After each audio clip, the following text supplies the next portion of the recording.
įsivaizduokim tokią situaciją, kad gyvena žmogus, turi butelį kažkur tai, gyvena, niekas nėra matęs jo jokių giminių, ar ne, kaimynai nematė nieko, kas atvažiuoja, žmogus numirė, nebuvo kam nei palaidot, valstybė palaidojo jį, bet turtelis yra, butelis yra. Kas vyksta tada?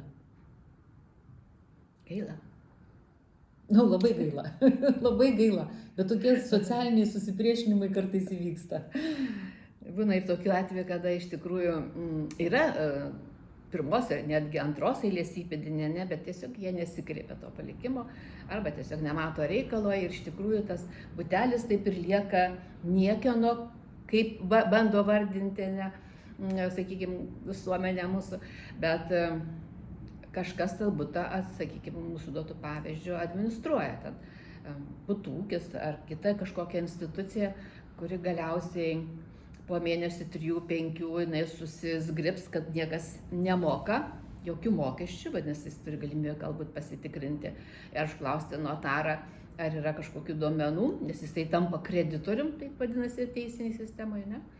Ir kaip kreditorius, kadangi jam yra skolingas, turi gauti tam tikrą informaciją.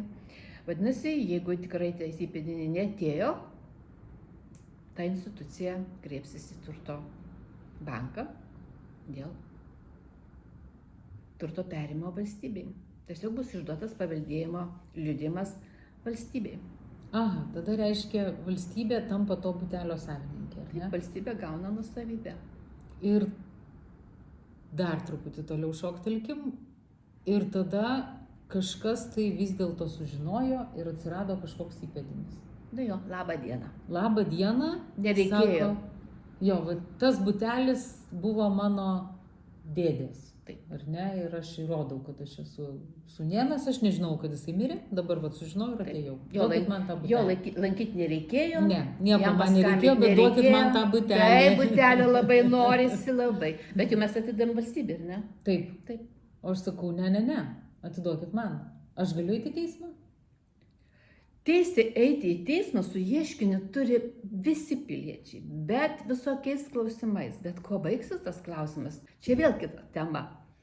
Teisė tokia yra kreiptis į teismą dėl ginčijimo, išduoto paveldėjimo liudijimą perėmimo valstybei.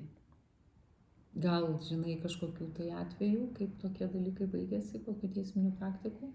Iš tikrųjų, jeigu būna tokia atveju, kad dėl kažkokių rimtesnių priežasčių negalėjo kreiptis asmuo pas notarą dėl palikimo priėmimo, tai teismas turi tokią prerogatyvą, jam praleistus netgi terminus atstatyti ir tą paveldėjimo teisės liudijimą panaikina, išdabam valstybei ir tada įpėdinis jau įgyja teisę kreiptis pas notarą, kad jam būtų užvesta paveldėjimo byla.